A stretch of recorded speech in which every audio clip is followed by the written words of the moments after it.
Қайырлы күн достар.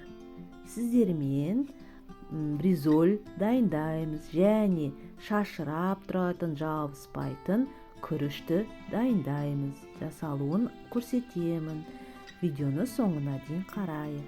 Бізге қажет заттар: фарш 500 грамм, бұрыш, қара бұрыш дәміне қарай, 12 ас қасық, тұзды да дәміне қарай, және 1 пияз, 5 жұмыртқа қажет болады. Бірінші біз пиязымыздың сыртын ашып, осындай теркадан өткізіп аламыз. Немесе блендермен де істеуге болады. Блендермен өткізуге болады. Немесе мясорубкамен өткізуге болады. Терканың осындай уақ жерімен теркілейміз пиязымызды. Кейбір рецептерде бризольді бөліп жасайды. Мен олай жасамаймын. Бірден бәрін фаршқа салып, араластырып, сосын пісіремін. Менің каналым ұнаса, лайк басып, қолдау білдіріп, каналыма тіркеліп кетіңіз.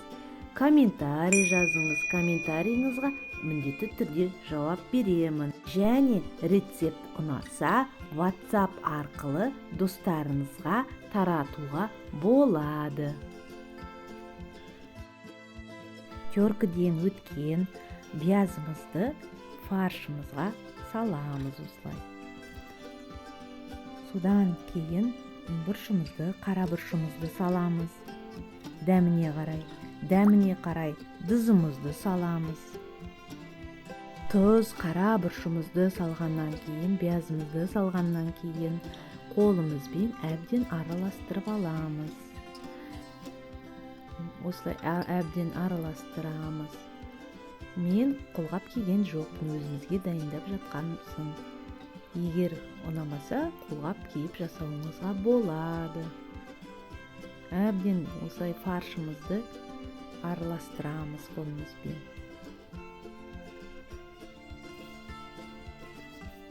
Содан кейін 2 ас қасық ұнымызды салып, тағы да қолымызбен араластырамыз. Әбден араластырамыз. Бәрі бірігуі керек. Фарш, тұз, бұрыш, пияз, ұн бәрі бірігу керек. Содан кейін барып жұмыртқамызды саламыз. 500 грамм фаршқа 5 жұмыртқа саламыз. Азайтып жасауға да болады. Фаршыңызды азайтып жасауға да болады. Міне 5 жұмыртқамызды осылай үстіне құямыз да, тағы да қолымызбен араластырамыз.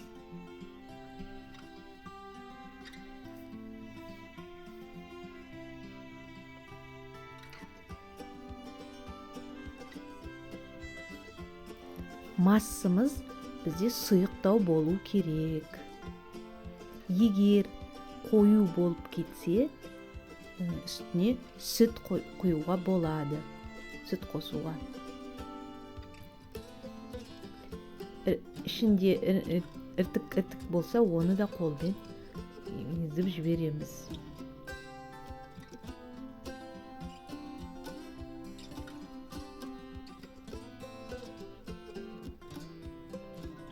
Менің массам кішкене қоюлау, сондықтан мен сүт қосып жібердім үстіне. Сүт қосып, тағы да араластырамыз. Массамыз сұйық болса, табаға жаққан уақытта, табаға салып, қасықпен жапқан уақытта жақсы форма береді, сұйықтау болса. Міне, массамыз дайын. Кішкене сұйықтау болды. Енді газымызге табамызды қойып, кішкене ғана май құямыз. Май көп болып кетпесін. Асты жабыспайтын табаға майымызды құптай құйып, жаңағы массамызды саламыз. Міне осылай салып, үлкен қасықпен жан жағына жаямыз.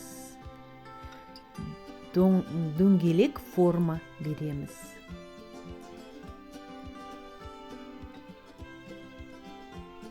міне жан жағына бүйтіп жайып алдым, қорықпаймыз. Жан жағына осылай жайып аламыз. Табамыз майымызда міндетті түрде қызып тұруы керек. Содан кейін барып массаны құясыздар. Әдемілеп жан жағына жағып, жаққаннан кейін үстінен қақпағымен, табамыздың қақпағымен жабамыз. Міне формасын өзі ұстайды піскеннен кейін.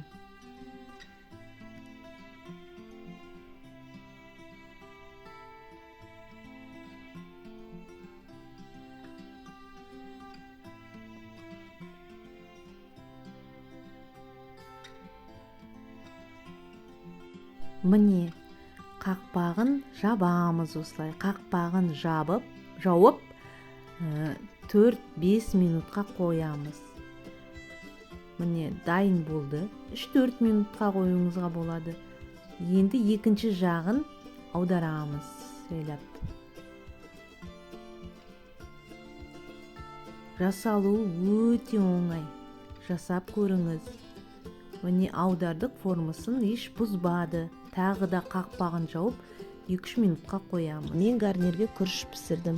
Осылай тап-таза қылып крахмалын кетіріп күрішімізді жуып аламыз.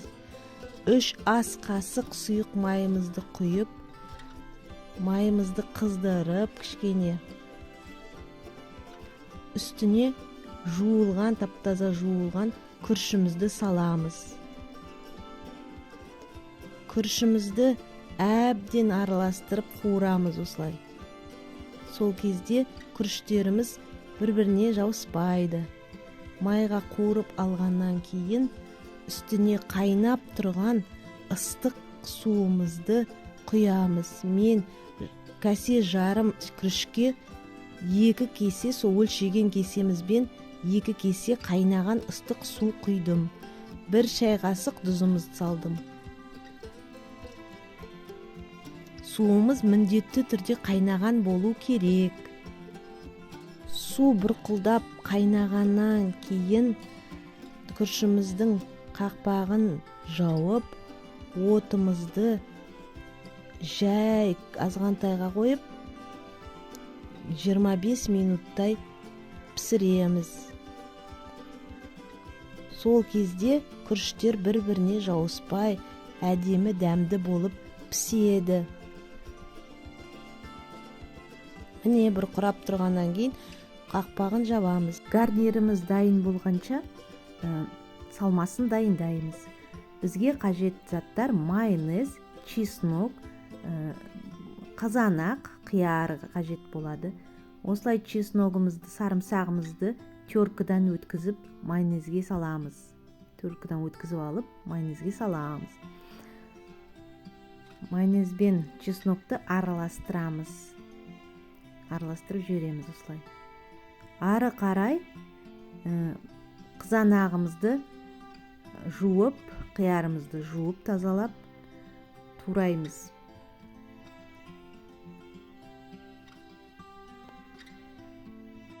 Осылай екі жағын алып тастап, қиярымыздың керегіміз. Содан кейін жұқалап тураймыз. Қиярды 2-ге бөліп те турауға болады. Міне, қиярды 2-ге бөлеміз. Бір бөлігін тураймыз. Жұқа қылып тураса әдемі дәмді болып шығады.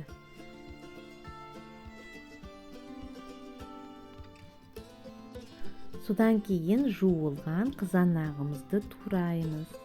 Қызанақты да жұқа қылып тураса әдемі болады. Дәмді болады, жегенде ыңғайлы болады.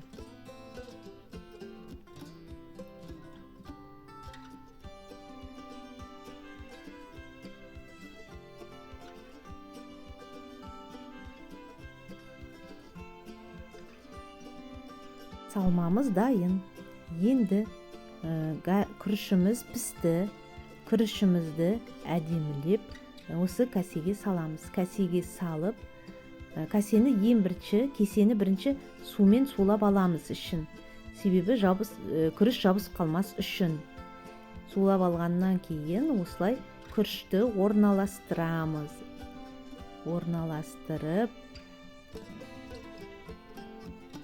аламыз да тарелкеге әдемі қылып саламыз, орналастырамыз. Кесенің астын суламасақ егер, онда күрішіміз жабысып әдемі болмай шығады, алынбай қалады, бүлініп қалады. Қатты қасықпен басып жіберіп, міне тарелкамызге осылай саламыз. Тарелканы бетіне жауып осылай төңкереміз кәсені. Міне гарниріміз дайын болды, әдемі болып шықты. Ары қарай бризолімізді дайындаймыз. Ішіне салмасын салып дайындаймыз. Майонез бен чеснок салынған салмамызды жағамыз осылай. Жұқа қылып жағуға болады, немесе қалың қылып жағуға да болады. Өзіңіздің ұнағаныңыз бойынша жағасыз. Осылай жаққаннан кейін қиярымызды орналастырамыз ортасына. Қиярды орналастырып, 3-4 қиярдан орналастырып аламыз. Міне. Содан кейін қызанағымызды орналастырамыз үстіне. Қызанақтарды қойып үстіне осылай әдемі қылып бризолімізді жабамыз. Міне дөмелек қылып жауып аламыз. Содан кейін жаңағы гарнирдің қасына әдемі қылып орналастырамыз. Екінші бризолімізді тағы да солай салмасын салып жасаймыз. Майонезімізді жағып, сосын қияр қызанағымызды саламыз.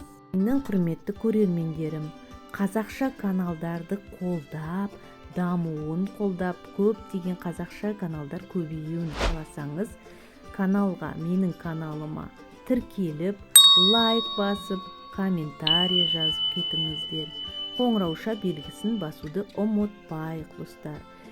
Басқа да достарыңызға таратуыңызға болады. Міне, бризоліміз дайын болды. Енді үстіне кетчупты жағып, әдемілеп берулеріңізге болады. Міне, біздің әдемі шыққан, дәмді шыққан бризоліміз дайын болды. Жасап көріңіздер, достар. Өте дәмді болып шығады. Қолдауларыңызға көп рахмет, достар.